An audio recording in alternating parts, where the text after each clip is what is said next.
If something is free, most likely you are the product.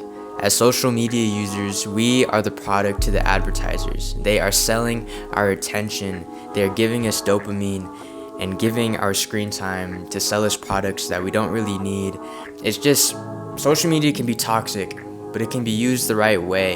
It can be used to actually better your mental health, I think. I'm glad you clicked on this video. Let's jump into it.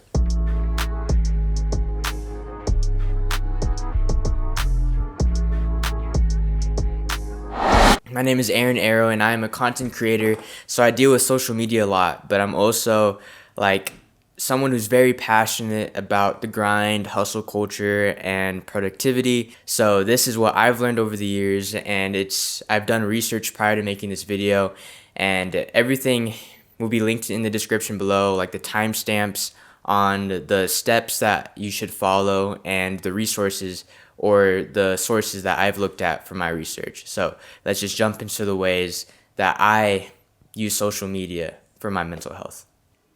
The first and most practical way to have a healthy relationship with social media is by turning off your notifications. Not all of them, but certain ones that you don't need. If you turn off all of them, you might find yourself checking your apps even more, or checking your phone even more, because there's a lack of alert that might indicate a message that you need to review, as in someone trying to contact you for a business opportunity, or just maybe a person you're interested in. And so be selective in the notifications you turn off. You don't need to know when someone liked your post, but you might need to know when someone direct messages you about something important. As small as it is, I think this is very important. The mental space a notification can take in your brain takes too much. I say it costs too much, and it's not worth it, because when you're trying to work and you're trying to stay productive, a notification can be what sets you apart from achieving your goals.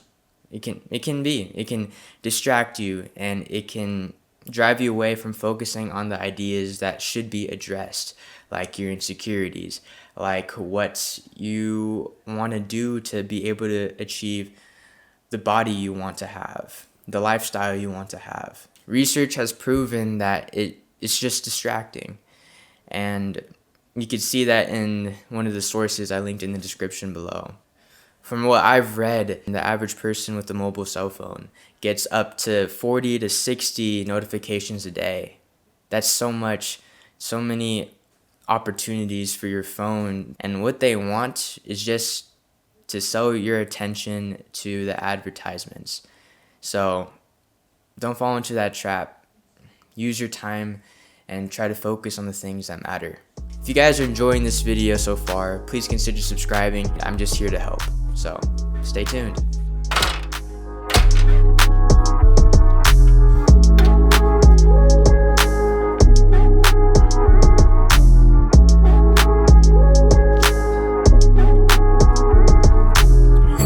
So the second tip I have for you is just to be more diligent in what you consume online. What I mean by that is just be more proactive in the content you're viewing, in the speeches that you're hearing, in the music you listen to, and everything that you consume. Your mental diet is very important. You probably heard the saying before, you are what you think about. And it's true. What you think about manifests in our actions, and overall shapes our habits, which shape our lives. So you are what you think about. But I don't think people realize what we think about is heavily influenced by what we consume. I think a big part of social media is that it's just a highlight reel for the best moments of our lives. And if you're just looking at people post the best moments of their lives, it's just going to build an expectation in your own that you can't live up to. And so what you consume online will just eventually put you in a place of anxiety and insecurity and comparison.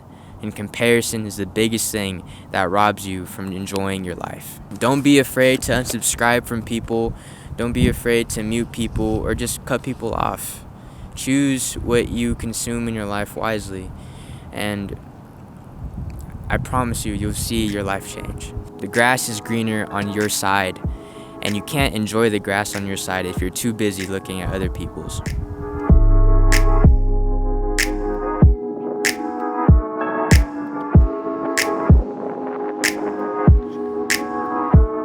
Okay, now moving on, another simple and practical way is simply putting a time limit on your apps. If you have an iPhone, in your settings, you can go and put specific time limits on each of your apps. For me, I'm maxed it out at an hour and 30, and I literally have to ask my mom for a passcode in order for me to use it. I know it might sound extreme, but honestly, it's healthy for me. Because I think everyone can get in those moods where, like, we just keep on swiping.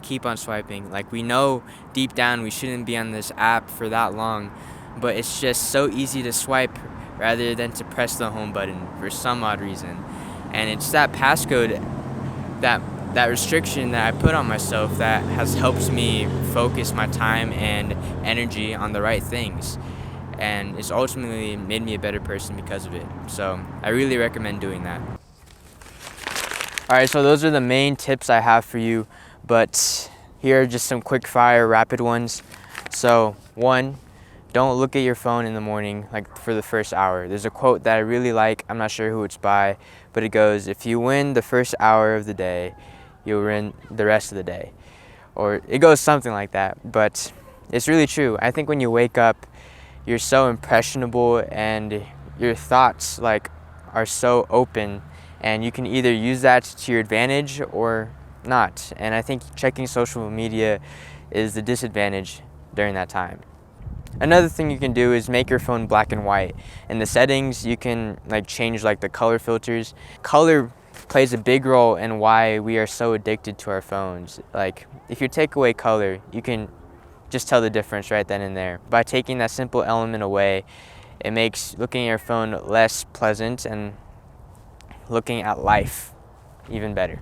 Another thing you might want to consider doing is fast social media for a week. Maybe you just need a quick reset, and a great way is just to get off social media for quite some time, have yourself play in some hobbies, and try different things, and give your brain just a little break and to reevaluate where you stand in social media. And my last tip for you guys, I think this is my 7th last tip, is to just live more. Life is going by pretty damn fast. So just live it, not behind a screen.